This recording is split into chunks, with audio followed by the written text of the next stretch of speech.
Hello and welcome to Old Testament 520, Old Testament Introduction. I am thrilled that you have registered for the course this summer. I look forward to getting to know you better, and most of all, I hope that this will be a fulfilling course for you academically and spiritually as you continue to prepare for the ministry in which you are already involved day to day in your lives.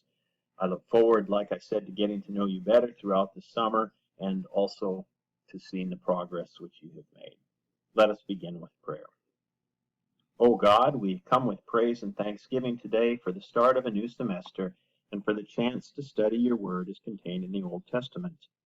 Thank you for revealing yourself to us through that word and through your Son, Jesus Christ. Thank you for the ministry to which you call each of us every day of our lives. Open us to your word during this course. In Christ's name we pray. Amen. Again, welcome, and it's great to have each of you here today. I've got a few comments to make here as part of Module 1 in this first lecture presentation. I will start by giving you a brief introduction to the course. Secondly, we'll talk a little bit about the nature and the content of the Old Testament and the way in which it is arranged. Thirdly, we'll say a few things about the geography of ancient Israel and how that might contribute to our understanding of Israel's history, its importance in the world, and finally the Bible, which came out of that. And then finally, we'll give a brief historical summary, a historical overview of ancient Israel that will hopefully be helpful to you as a framework for your understanding of the Old Testament throughout the rest of the semester. In terms of the introduction to the course, then I again want to welcome you and just point out that the syllabus is posted as part of the first module, and I think that most of the information you need to be aware of is already printed there. I hope that if you have any questions on that, you will be free to ask them, and certainly feel free to ask any questions you may have about anything in the course as the semester continues. The textbooks are listed on the syllabus as well on the second page. The third textbook that is listed, the one by Sandra Richter, will not have specific assignments for you on the syllabus or in the module as we go throughout the course this summer. Instead, I am hoping that you will just read that sometime because it is an excellent way to kind of draw everything together and summarize what we are learning.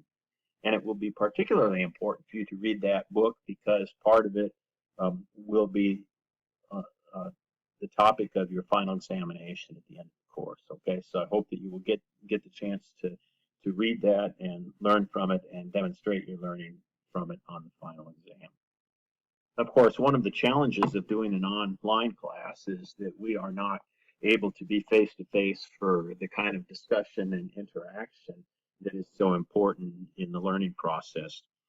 I'm going to try as best I can this summer to reproduce a typical classroom environment here through the online format. A lot of seminary classes that I've been involved in through the years have involved maybe one or two meetings in a plenary session each week for lecture, and then another meeting each week in smaller group sessions for discussion, interpretations of texts, studying other matters in the course, and so forth.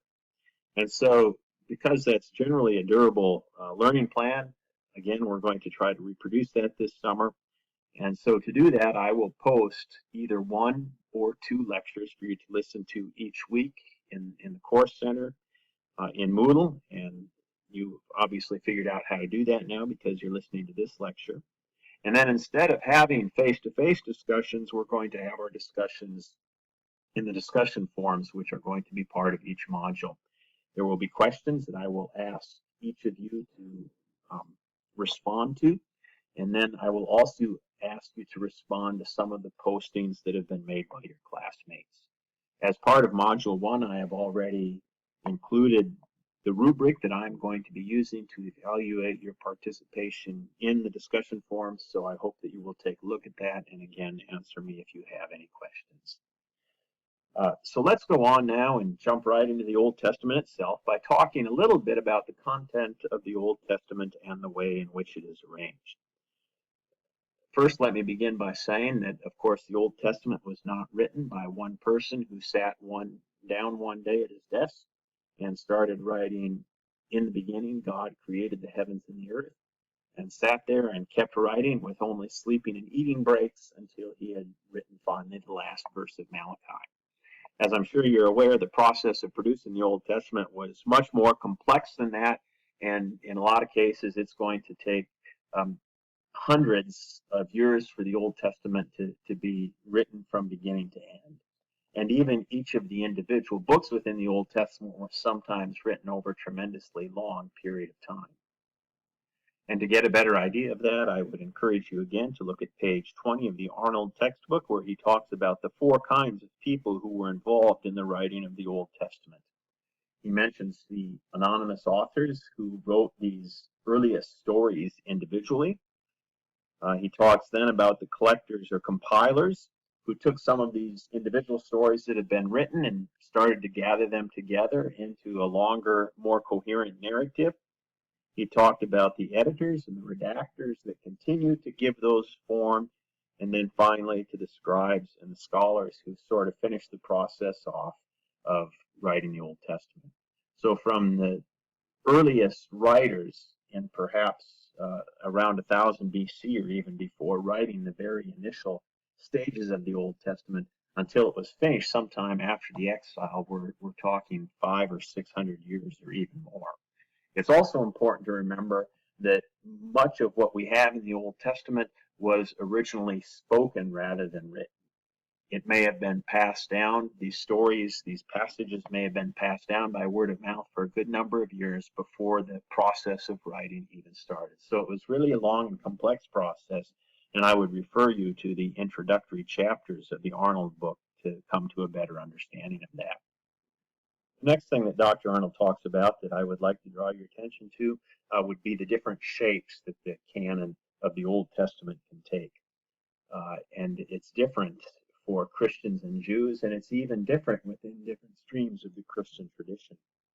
For example, in his wonderful chart on page 24, Dr. Arnold draws the schema showing us that in the Christian Protestant tradition that most of us are used to, the Old Testament is really divided into 4 sections. First, we have the Pentateuch in Genesis through Deuteronomy, the historical books in Joshua through Esther, the poetry and wisdom books in Job through the Song of Songs, and then finally the prophetic books in Isaiah through Malachi. However, if you compare to the leftmost column in that chart, you will see that the Jewish tradition has it quite differently. So in the Jewish tradition, we have Genesis through Deuteronomy as part of the Torah, just like we do in the Protestant Christian tradition.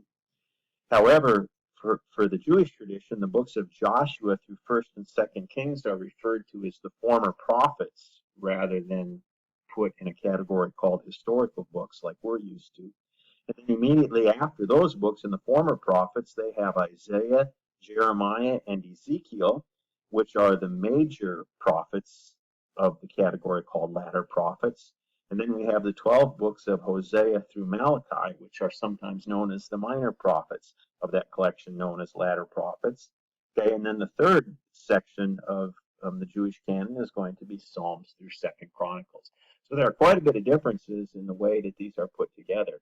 Now, if you will notice in the right-hand column, it's going to list the Roman Catholic ordering of the books of the Old Testament, and the order is pretty much the same, but one thing you're going to notice is that there are several books in the Catholic canon that are not in the Protestant canon. For example, we have Tobit, Judith, the Wisdom of Solomon, Ecclesiasticus, Baruch, and so forth. What happened is that, as we'll see, as time went on, eventually the Old Testament was translated from its original language of Hebrew into Greek. And at the time that it was translated into Greek, a few additional books were added. So for these books that we do not have in the Protestant canon, and which are called the Apocrypha, there are no Hebrew original versions of these books. However, for a long time, those books of the Apocrypha were used by the entire Christian tradition. Once we got to the Reformation, however, in the 16th century, Martin Luther decided that the church should view as authoritative only those Old Testament books that had originally been written in the Hebrew, and so essentially he threw those out. And so the books of the Apocrypha are no longer part of the Protestant canon, However, they remain in use in the Roman Catholic tradition. I remember the first time as a child when I went, this good Methodist boy went to a Catholic wedding, and one of the readings in the wedding service was from one of these books of the Apocrypha, and I thought that was rather strange, but it also fascinated me about why a book so authoritative like the Bible should even have different versions of it used by different groups within the Christian faith. And then finally, since I mentioned the Septuagint, let's talk about that a little further. Um, as we're going to see eventually, Israel is going to go into exile in 587, and that is going to begin a period of time known as the diaspora. And from there, that means that Jews will not be living only in the land of in the Holy Land, in the land of Israel, but they are going to be spread all throughout the world. And what happens, of course, this time is that as time goes on, eventually Greek influence gets so heavy throughout the world that most people in the world are speaking Greek, including most Jews. And so since most Jews eventually were speaking Greek because they were part of the Greek world, part of the Greco-Roman world as it will eventually come to be known, of course, the religious leaders came to the conclusion that they needed the Bible in their own language, in the Greek language, and so they decided to translate it into Greek. And Dr. Arnold has an interesting version of the story of exactly why it's called the Septuagint. So the Septuagint then is the Greek translation of the Old Testament. It was developed by Jews in the diaspora so that they would still have access to the scriptures, even after many of them had stopped speaking Hebrew. The other thing that's important about the Septuagint is that it's going to be the Bible of the earliest church. And so when the New Testament writers quote from the Old Testament, it's going to be from the Septuagint translation that they are going to be quoting. And as we have already said, some of the books from the Septuagint are not translation of the original Hebrew, but rather they were added in at the time when the rest of the books were translated. So these books, the only version we have are Greek versions, and as we said, they are going to be known as the Apocrypha. Okay, now that we've talked a little bit about the content of the Old Testament and the Septuagint, and that I've drawn your attention to what Dr. Arnold says about some of those things, let's take just a few minutes to review briefly the geographical context that ancient Israel lived in. And this is going to be important because it's going to help us understand why they faced a lot of the struggles and a lot of the events in their. I've got a pretty good map here that I've downloaded off the internet that I would like you to take a look at and that I will refer to as we go through this section. And here it is right here. And so right here, of course, is going to be roughly where Israel is written, and so most of the events talked about in the Old Testament are going to take place in this area right here. A lot of these nations whose names are written in red are also going to be very important, and they're also going to be referred to frequently in the Old Testament, especially Assyria up here and Babylonia down here. As I suspect most of you are probably aware, Babylonia and Assyria are in the area that was known as Mesopotamia. Mesopotamia means in the middle of the rivers or between the two rivers, of course, because it's between the Tigris and the Euphrates. Most of you are also probably aware that this area here in Mesopotamia, where Babylonia and Assyria are located today, is the country of Iraq. Up here, where we have Persia, that of course is going to be where Iran has been today. And up here, the Hittite Empire in Anatolia is today going to be what is Turkey. Egypt was also a very important player in the world at that time, and so of course we have Egypt on the map here, located then roughly where it is today. Now, you'll notice then that Israel is located here right between all of these major world powers. And the fact is that pretty much any travel that took place between these major world powers had to go right through what we know of as the land of Israel.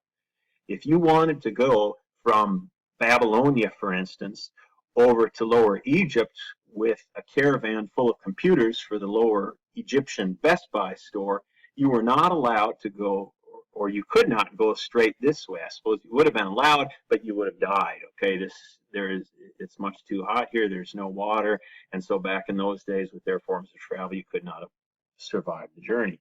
And so, what people had to do to travel, say, from Babylonia to Egypt, was to go up Mesopotamia and then come back down this area, either on the east side of the Jordan River or on the west side of the Jordan River, and then on into Egypt.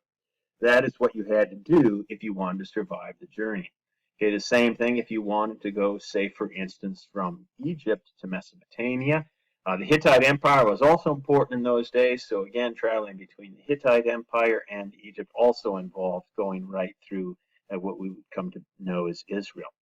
Okay, that is why Israel is in such a strategic location. And it's also why Israel was involved in so much conflict throughout its history. Because in this bottleneck here, essentially, all traffic in the ancient world had to go, whoever controlled Israel, whoever controlled this land, essentially controlled the world economy. And so Babylonia, Assyria, Egypt are always constantly struggling for control of this area here, which God had promised to Abraham and to his descendants. Eventually, part of the kingdom of Israel, as we'll see, is going to fall to Assyria, and part of it will fall to Babylonia. And especially as we get close to the exile in 587, that is eventually going to finish off the kingdom of Judah, we're going to see that Babylonia and Egypt are going to be fighting it out right in this area, and essentially Judah is going to get caught in the middle. So it's this geographical position right in the midst of these major world empires, and right in the midst of all the major travel pathways in biblical times, that caused so much conflict and headache for the Israelites, because they were always having to fight off these major nations that wanted their territory. So I hope that as you're reading about these stories about the patriarchs traveling from these different locations to get to the land of Canaan, and later on stories about Israel's constant interactions and struggles with a lot of these nations, I hope you will keep some of this in mind, and we will talk more in detail about how some of the geography affects that, and about the importance of some of these other nations as the course goes on. So let's go on now and spend a few minutes taking a look at the last item I want to talk about today, which is going to be a brief historical survey of the Old Testament and what happens during that period of time, what happens in the story that the Old Testament seeks to tell. Again, we said that in the Christian canon, the first part of the Old Testament takes us from the Pentateuch in Genesis through Deuteronomy, and then finally Joshua through Nehemiah is going to tell us about the rest of the history of Israel. And all of this is going to kind of contain one long narrative or one long story. And so hopefully by, again, talking about some of these dates and what's going on during each of those times, this will just give you a good review of some of that history as you seek to jump into reading these stories for yourself. The first really datable historical events that we run into in the Old Testament are going to be the age of the patriarchs.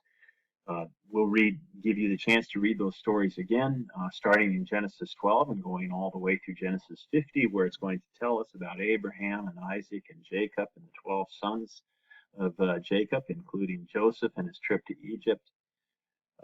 When we get to Genesis, we're going to find out that most of these stories are set in that period, going from about 2000 BC to about 1550, which historians often have referred to as the Middle Bronze Age.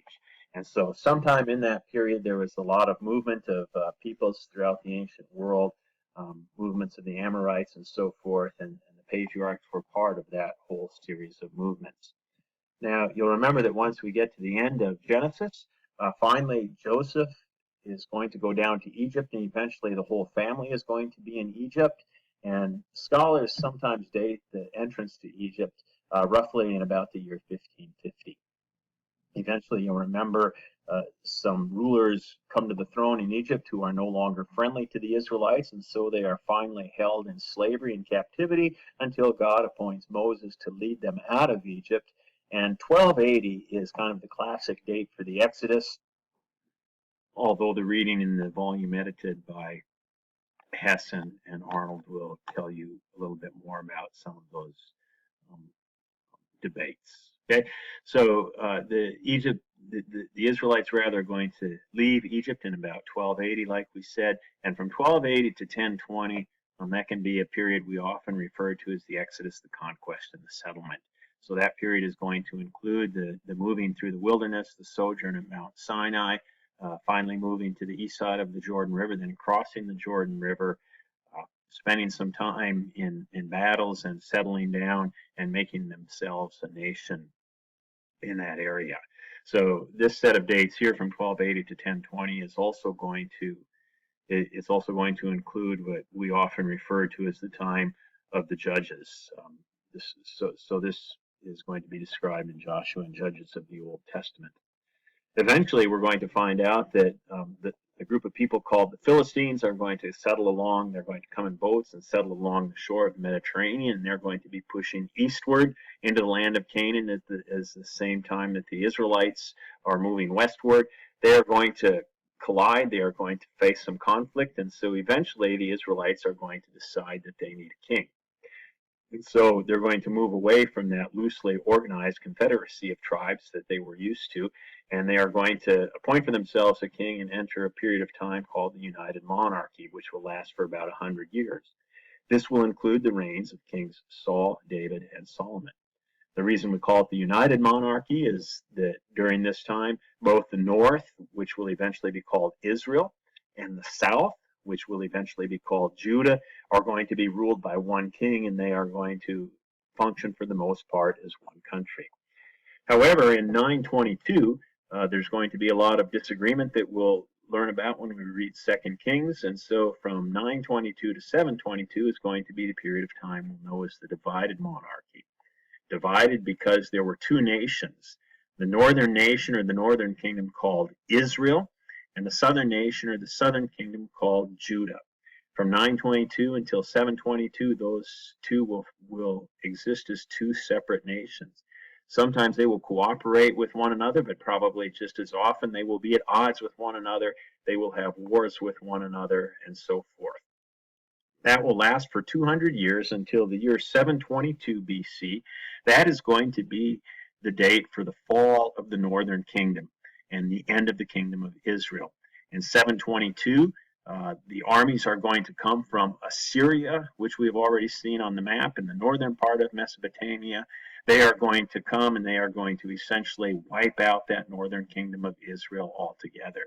They are going to take a lot of the people from the north and they are going to move them to other parts of their empire, and they will never be heard from again. And so if you've ever heard in the movies or in historical writings about the 10 lost tribes, this is what it's talking about those people from what we call the northern kingdom who were conquered by the Assyrians in 722 and scattered to who knows where. And so from 722 until 587, Judah is going to be existing alone. Only what we call the southern kingdom, roughly from Jerusalem on south, is going to be a nation.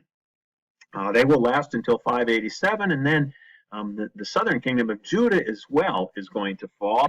They are going to be defeated by the nation of Babylon, which sometime after 722, but before 587, Babylon had defeated Assyria to take control of Mesopotamia. And then as they continue to expand, they're eventually going to take over Judah in 587. When we get towards modules 7 and 8, we'll learn a little bit about why that happened and how it happened and how the prophets of Jeremiah and Ezekiel were kind of involved in giving advice to the kings and the people at that time. But nevertheless, 587 is going to be the date of the start of the exile. Okay, this is going to be sort of the main pivotal event in the writing and in the recording of the Old Testament. For all of these years, going back to the age of the patriarchs, remember, the tradition had been that God had promised them that this land of Israel was their land. We will see in Genesis 12 that God is going to tell Abraham that he gives him a promise of this land for his descendants, and they will all be a blessing. And so for all the years, they had been living under the impression, under the belief that this land was the gift that God had given them. And we particularly see that in the way that 2 Samuel chapter 7 talks about God's unconditional promise to David. In 2 Samuel 7, we're going to see that through the prophet Nathan, God is going to tell David that forever there is going to be one of your descendants on the throne of Judah. And as he describes that 3 times, it's going to use the term forever to talk about David and his family's rule on the throne. And so every time they would hit a rough patch in the coming years, every time they would be facing conflict from other nations or what have you, they would always look back to this promise. And the prophets, like Isaiah, would remind them of this promise. Look, God has promised that there will be a Davidic king who is always going to rule on this throne. This is God's promise that can give you hope. And so you can imagine sort of the major existential and theological and psychological crisis that happened in 587.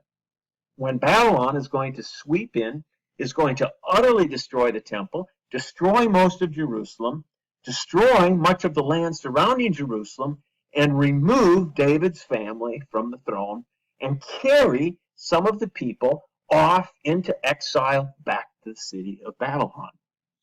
For all these years, their trust had been that God had given them this promise that this land was theirs, and now all of a sudden it wasn't. For all these years, their promise had been that God had said there would always be a Davidic king ruling them on their throne, and now there wasn't. Now, instead of having their own king in their own land, they were subjects of these Babylonians who had come and wiped them out. And so now they're trying to figure out how to deal with the theodicy, with the crisis that comes out of all of this. Does this mean that God didn't really mean it when he made his promise? Does it mean that God changed his mind? Did it mean that God was not nearly as powerful as they thought he was, and that now God had been defeated by the Babylonian gods? Okay, so this was a major crisis, and while they are in exile, and after they come back from exile, they are trying to deal with this question and trying to say, if God made the promise, then why are we no longer seeing that promise being fulfilled? Okay, so let's remember that this is the circumstance under which a lot of the Old Testament was finally pulled together in its final form. Among a group of people who were trying to write these books in such a way that they would try to answer these questions about why God had allowed this to happen to them when God had made them a promise that they would have a Davidic king on this land. Okay, and so as we go, even starting with the book of Genesis, I'm going to talk a little bit about that when we get there, about how some of this was finally pulled together in its final form during this period of time to answer this question about why God had allowed this exile to happen to them. Okay. Now, you're going to see that the exile is dated as ending here in 539 BC, because what happens in 539 is that the country of Persia from the east of Babylonia comes and defeats the Babylonians under their king Cyrus. And when they do this, Cyrus is going to allow all of these Israelites who are now called Jews, he's going to allow them, if they want, to go back and begin to reestablish their life as a nation in the land of Israel and in the city of Jerusalem. Okay, so a lot of them, or at least a number of them, are going to go back. Many of them will not. They've been in exile for almost 50 years, and so most of the people don't know anything other than the land of Babylon. But a lot of the older people, or a lot of the younger people who've been told about Jerusalem by their parents, are going to be eager to get up and go back and to begin to reestablish themselves as a people and as a nation around Jerusalem and in the land of Judah. They're going to start rebuilding the temple, and it is from this time and from this situation that what we know of as Judaism is finally going to grow up and emerge.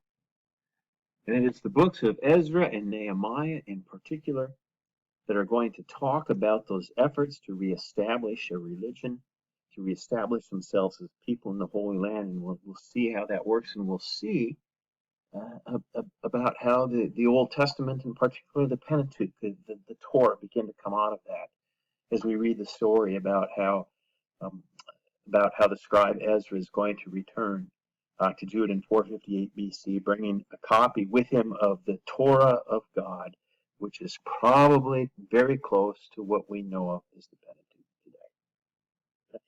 So I would like to thank you again for taking the course. I would like to encourage you to kind of keep some of these dates in your mind as you are reading through the scriptures. And as we start on Genesis in the next couple of weeks, think both about what we have said a little bit about the age of the patriarchs, which we'll cover in more detail, but also think what we've said about the exile and even down into the post-exilic period when a lot of this was put together. Again, if you have any questions, please let me know. It's great to have you, and I will talk to you again soon.